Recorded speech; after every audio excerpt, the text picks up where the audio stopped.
नमस्कार, मैं हूं आपका दूत सुधीर उपाध्याय।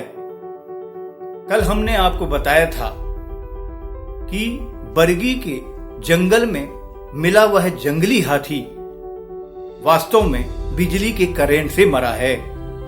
आज वन विभाग और पुलिस दोनों ने इस बात की पुष्टि कर दी है, 2 आरोपी गिरफ्तार करके। बताया यह जाता है कि मुहास के जंगलों में पंचम और मुकेश नाम के इन 2 आरोपियों ने जंगली सूरों के लिए बिजली के तार बांधे हुए थे, जिसमें यह जंगली हाथी चपेट में आ गया और उसकी मौत हो गई। लेकिन दूसरा हाथी अब तक लापता है। बताया यह भी जाता है कि वन विभाग की 12 टीमें बरगी, नारायणगंज और सिवनी जिले के जंगलों की खाक छान रही हैं, लेकिन अब तक उस लापता हाथी का कोई पता नहीं लगा है।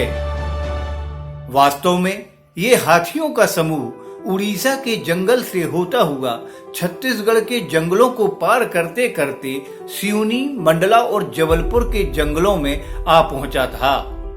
समूह में अन्य सदस्य भी थे, लेकिन वे वापस उड़ीसा की ओर जंगल की ओर चले गए। लेकिन ये 2 हाथी भटक गए थे और ये सिवनी जबलपुर के रास्ते जबलपुर के जंगलों में पहुंच गए।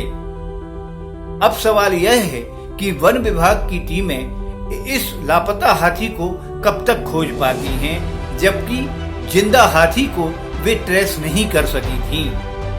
यह भी बताया जा रहा है कि कान्हा नेशनल पार्क के विशेषज्ञों की टीम अब इन जंगलों में खोज रही है उस लापता हाथी को। लेकिन सूत्र बताते हैं कि जब दोनों हाथी साथ में थे तो एक ही हाथी बिजली की चपेट में कैसे आया होगा।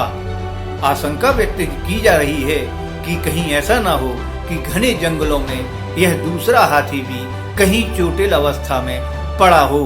हालांकि यह एक महज अनुमान है। फिलहाल अब तक लापता हाथी का कोई पता नहीं है।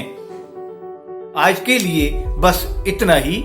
यदि आपको यह रिपोर्ट पसंद आई हो तो कृपया आप शेयर कीजिए, लाइक कीजिए, हमारे YouTube चैनल को सब्सक्राइब कीजिए। धन्यवाद। जय हिंद।